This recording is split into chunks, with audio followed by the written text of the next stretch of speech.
সবাইকে সালাম জানালাম। এবার আমি সর্বপ্রথম একটি আল্লাহর শানে একটি হামদ গজল পরিবেশন করে শোনাবো। আপনারা মনোযোগ সহকারে শুনবেন, আশা করি ভালো লাগবে। তো সর্বপ্রথম মহান স্রষ্টা রব্বুল আলামিনের শানে এক কলি মতন একটি হামদ দিয়ে শুরু করে তারপরে আমি অন্য গজলের দিকে এগিয়ে যাব। জীবন মরণ তোমার চরণ,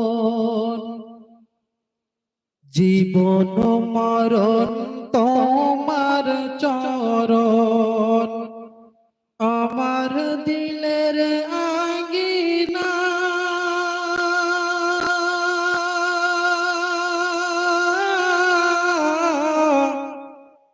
তোমার নামে ও মোর মাঝি, আমি যে ফানা ফানা, আমি ফানা ফানা, তোমার নামে ও মোর মাঝি, আমি যে ফানা ফানা, আমি ফানা ফানা।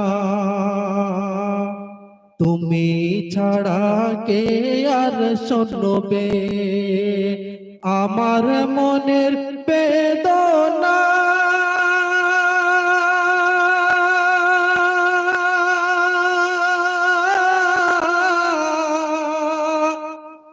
আর তোমার নাম লইয়া আমি করি যত সাধনা, করি যত সাধনা।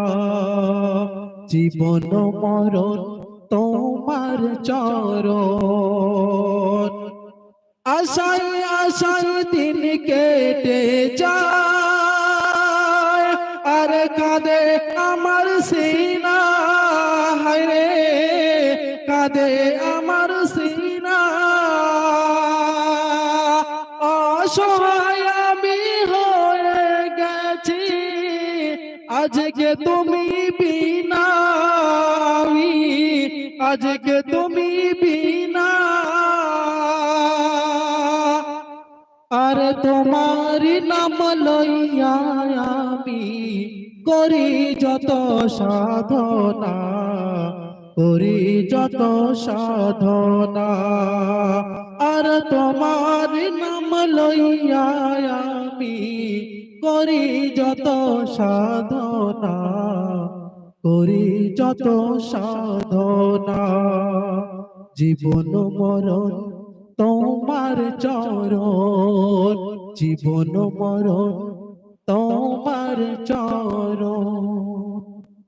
তো শুনলেন মহান রব্বুল আলামিনের শানে হাম। এবার আমি আপনাদের সম্মুখে আমার নিজের লেখা একটি কালাম আমি আপনাদেরকে উপহার দেব। আপনারা মনোযোগ সহকারে শুনবেন। গজল অনেক সুন্দর সুন্দর হয় বিষয়বস্তুগুলো, কিন্তু ধ্যান দিয়ে যদি না শোনা হয় তাহলে গজলটা অনেক খারাপ মনে হয়। সেই গজলগুলোকে বিষয়বস্তুর উপরে ধ্যান দিয়ে আমাদেরকে শুনতে হবে। তো আমরা সবাই সেই গজলের দিকে ধ্যান দিয়ে শুনবো। তো আমার লেখা একটি কালাম আমি আপনাদের সম্মুখে পরিবেশন করে শোনাবো। কে এলো রে ভোরের বেলায়, আমি না রহি ঘরে। এই কালামটি আল্লাহ